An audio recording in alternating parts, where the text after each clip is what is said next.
In a few moments we'll meet the filmmakers who are celebrating 50 years of Doctor Who fandom and want to hear your stories. They've been talking to insiders and asking their memories of Doctor's past. One of the people they talked to was Simon Fisher-Becker, who, if you watch the show, you'll know better as Dorian Maldavar, or to those who don't remember the names, the fat, bald blue guy who got his head cut off and put in a box. Oh gosh, well my earliest memories of Doctor Who, well my earliest has to be the change of William Hartnell to Patrick Troughton, because I've been following, I was born in 1961, so Doctor Who started when I was about 2, so I do remember the back end of William Hartnell and his grumpy grandfather type of thing that just was. And my earliest memory is him changing into Patrick Troughton, and I remember being mesmerised and how it just, I won't say it puzzled me, but it was on my mind for a long, long time, and for weeks afterwards I was asking my grandparents if that's the way humans die. Is that the way humans die? Are you sure? Are you sure? You know, and my grandfather saying, if you ask that again, you'll find out sooner than later. Simon Fisher-Becker on his memories of the Doctor, and yours will be needed to be shared in this new film that's being made about Doctor Who fandom.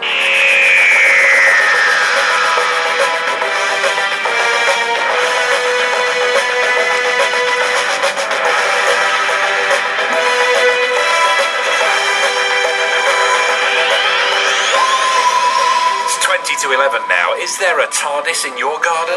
Does a screwdriver adorn your Christmas tree of the Sonic variety, of course? Could you name all the actors who played Doctor Who in your sleep? If you can do any of those things, or all of them, you can't have failed to have noticed that this year marks the 50th anniversary of one of the longest running sci-fi shows ever in Doctor Who. And a group of filmmakers are looking at 50 years, not just of the show, but of fandom itself and what it means to be a fan of the programme. That's, let's face it, changed a lot over the years, but is still growing strong. Whether you grew up watching it or found it later in life, they very much want to hear your stories. And the co-director of the movie, which is called Who's Changing, a documentary about 50 years of Doctor Who fans, is Cameron K. McEwan. Hi, Cameron.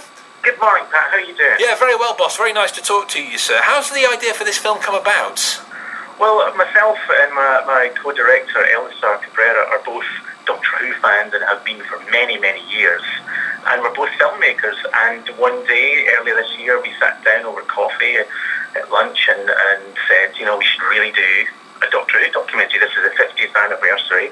This is the best time to do it. But there's been so many documentaries about Doctor Who on television and on the fantastic range of classic BBC Doctor Who DVD range. We thought we really want to look at something that hasn't been examined properly. And we thought it's the fans, and they're such a huge part of the Doctor Who world, as I'm sure you know, that we thought this is worth looking at. And specifically what we're looking at is how, since the show came back in 2005 with Russell T Davies and Christopher Eccleston, that the fan base has actually changed from the stereotypical fan in the past to a much younger and much more diverse range of fans. At what point do you stop being someone who just likes to watch Doctor Who on the television and cross over into fandom? When do you know, Cameron, that you've crossed the Rubicon? Wow, I think that's when you pick up on points that perhaps someone says, refers to the character as Doctor Who, and you say, you're not called Doctor Who, he's the Doctor. Yeah, I've done that, it's true. Although I do like to call him Doctor Who because I think it's kind of retro. Well, I'm sure, wasn't he Doctor Who in the beginning, and did it not become the Doctor as it went on? Yeah, well, that is an excellent point, Pat. You get 10 fan points for that. Excellent. This is basically my audition for your movie, this whole interview. I'd like to make that clear now. So, what kind of things are you looking for? I mean, we talked earlier on in the programme about the kind of fan who will go out and buy the merchandise, and my word, there's a lot of Doctor Who merchandise around these days, the toys and T-shirts and books and everything else. What sort of story are you looking for? Well, we're looking at, we've looked at people who've been involved in the show, so we've asked them about their experience of conventions and meeting with fans, and we've examined how that's changed over the years. But the fans that we're talking to are people who are incredibly creative. So you get a lot of people who dress up, but I mean, that's not just enough for some fans. Some fans have to make the outfit and get the materials and everything exactly as it is to the character they see on screen. And the detail they go into is incredible.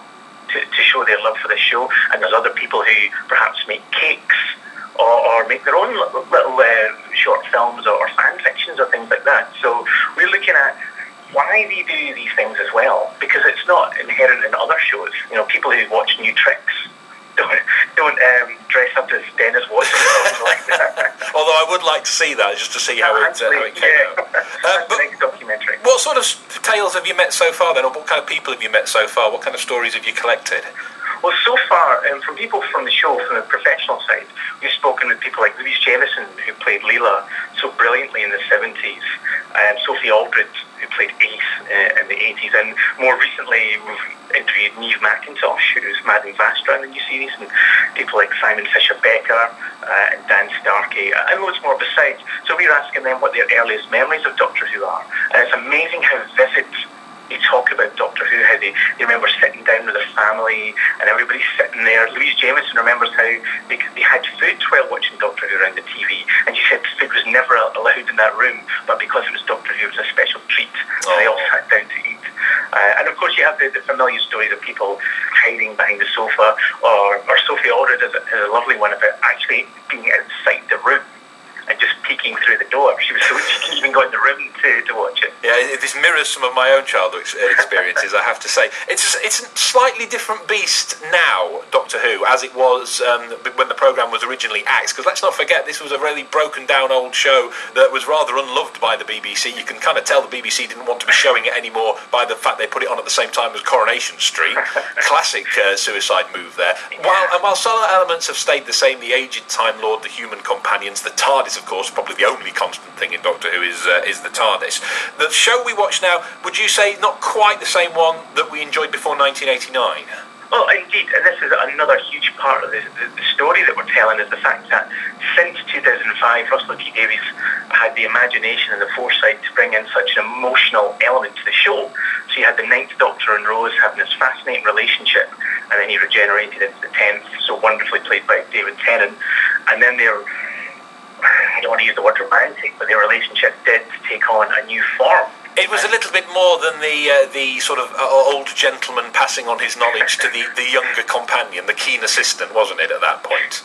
Yeah, you can't imagine, even the Doctor, you know, when you see him holding the companion's hand, you can't really see that in the old days the way they do it now, and especially all the kissing that goes on now, which I find I enjoy thoroughly, but older listeners may balk at the idea of the Doctor kissing a companion or even someone else in the show, like River Song, for example. It's quite an interesting area because, of course, it's been a big week for Doctor Who this week with Peter Capaldi being announced as the new Doctor Who. An interesting choice, the second oldest ever to play the part after William Hartnell, the original guy. And looking in the papers and looking at online reaction, Twitter and all that, generally really positive response to his casting. I'm a massive Peter Capaldi fan, so I'm delighted that he's got the gig. There's a certain section of Doctor Who fans, perhaps ones who have only come to the programme later on, since it came back with Christopher Eccleston and Russell T Davies, as you said. A friend of mine, for example, absolutely livid that they've cast an old man as the Doctor. Who wants to watch an old fella running round trying to be a hero, all the rest of it? He was furious. Morning, James, if you're listening. He was absolutely agog that they'd gone older with the show. And although you and I, Cameron, might think, well, there've been quite a lot of old Doctor Who's, what's the point? This is an interesting one now, particularly as Doctor Who's this massive show in America, on Australia and Canada and all the rest of it, where an older lead is quite out of the norm for a mainstream TV show. Yeah, well, I had a chat with the head of drama for BBC Worldwide, and she gets to deal with, as the title would suggest, the whole world when it comes to drama in the BBC, and she was absolutely ecstatic at the choice of Peter Capaldi. And so I know the BBC are very behind it and very excited. And the point you bring up there about people complaining about his age, to be honest, I haven't seen one negative comment about Capaldi, directed in my way. As you may be aware, I have a big Doctor Who website and a popular Twitter feed.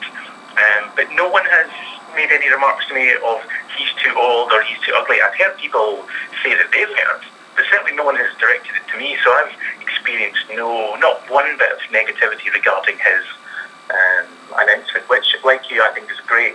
55 was in fact how old William Hartnell was when he was cast, but Peter Capaldi does look slightly younger than Mr. Mr. Hartnell. Just a touch, yeah. Well, he did have a big wig on as well, William Hartnell, to make him look even older than that, didn't he, at the time? Yes. Listen, Cameron, can you hang on for just a couple of minutes? Because I want to tell people how they can get involved with your film if they do have a Doctor Who-related tale to tell. Cameron McEwan is the co-director of Who's Changing, a documentary about 50 years of Doctor Who fandom. More from him in just a sec. James falls behind the sound of the TARDIS taking off. BBC Radio Solent at 7 minutes to 11. Pat Sisons in for Alex Dyke. We're talking to Cameron K. McEwan. That's a very important K, I presume, Cameron, that one. Yes, it stands for killer. Killer, really? No, it stands for Kennedy. You should put the whole thing in Cameron Kennedy McEwan. I think there's a nice sort of noble ring about that. So you can. I'll tell my agent. Cameron is the co-director of Who's Changing, even a documentary about 50 years of Doctor Who fandoms. He also runs, as we touched on a moment ago, the popular website Blog to Who, which I understand Cameron has got 500,000 page views a month around the world now. Well, in some months it's even more than that. It can be up to just under 1 million in a month, depending on what's happening, in the world of Who. So it's a very international site. Yeah, I think about half the people who visit are from the UK, and the rest are global. So it's lovely to make that impression across the world. It's great if you miss an interview on TV with Stephen Moffat or one of the cast of Doctor Who, and you don't happen to see it on Daybreak or Breakfast or whatever. I know it's going to be on your site within about 5 minutes, Cameron. So I always I always try to. We won't mention rights issues. That's fine. If we're all friends here, it's all fine. Cameron's making this film about 50 years of Doctor Who fandom, and we've talked about the influence that the programme has. I'm always personally very pleased, Cameron, that in a world in 2011, 2012, 2013, where family entertainment is a load of people locked up in a house or in a singing competition, or Z-list celebrities eating witchetty grubs in a jungle, that actually we've got this beautifully crafted drama series which is drawing in kids and teenagers and parents and grandparents as well, and that's part of the appeal, isn't it? It crosses the generational boundaries, Doctor Who. It does, and we've interviewed people of all ages, and like you, I heartily agree. I think the fact that BBC have this amazing drama, which is not only hugely popular in Britain, it's hugely popular in the States and in Canada and Australia and in many other territories. So it's gratifying to know that talent and writing talent and acting talent and directing talent, people do recognise it. In this world where reality TV does seem to be everywhere and rather pervasive, and it's lovely that so many people enjoy Doctor Who with their families. And we've had so many stories of people getting into Doctor Who, say through a parent, or just everybody sitting down to watch Doctor Who together, which I can't think of any other show really that people would do that with. No, not on a drama level, certainly. I think that's a remarkable achievement. So if people consider themselves a fan and they've done something fan-worthy that sets them a little bit beyond just watching or taping the show on a Saturday night every week, and they think they could make a contribution to your documentary, how can they get in touch with you? Well, they can get in touch with us through blogtorwho.com, which is my site. Or I'm going to spell that, just for the avoidance of doubt, BLOGTOR Who, and actually Google that, you'll be all right. Yeah. And so that's the best way to get in touch. Through the website, or we've also got a fundraising campaign, which you can see at whoschanging.co.uk. It's also there on the Blog to Who website. So you can get in touch with us those two ways. Perhaps if you like the sound of the documentary, but you don't have anything perhaps that you can assist us with, perhaps just give us some money. Would be a nice thing for us. Because is this a crowd-funded documentary then, Cameron? Yes, it is. Myself and Elsa, we're independent filmmakers, indie filmmakers, and this is the way that the world is going. The world of television is going on to online, and people are making their own films, are getting their own money. Even big stars are raising their own money this way. So this is how we've done it, because we know Doctor Who has such a huge fan base, and they're always interested in something new. So this is why we set it up. It takes a bit of money because we're releasing it on DVD. All these financial things you have to go into. It's quite a lot of money. So hopefully we'll get the money raised to release it on DVD, and perhaps even onto the big screen at film festivals and places like that. Because you got a bit of sponsorship from the Rain Dance Film Festival, I understand.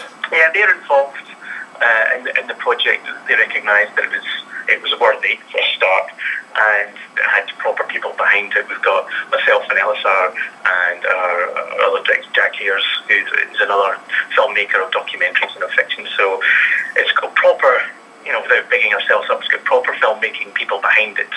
We just happen to be Doctor Who fans. Just happen I like the way you put that. I think that's great. That's just incidental. Yeah, absolutely. Well, listen, Cameron, I wish you every success with it. It sounds like a fantastic project, and for someone who's loved the show as well, I can't wait to see the results. And have a happy 50th anniversary, because it's going to be an exciting year, sir. And you, and I've enjoyed chatting with you, Pat, very much. Cheers. Cameron K. McEwan of Blog to Who and co-director of Who's Changing. I can't wait to see that documentary when it eventually comes out. It's going to be great.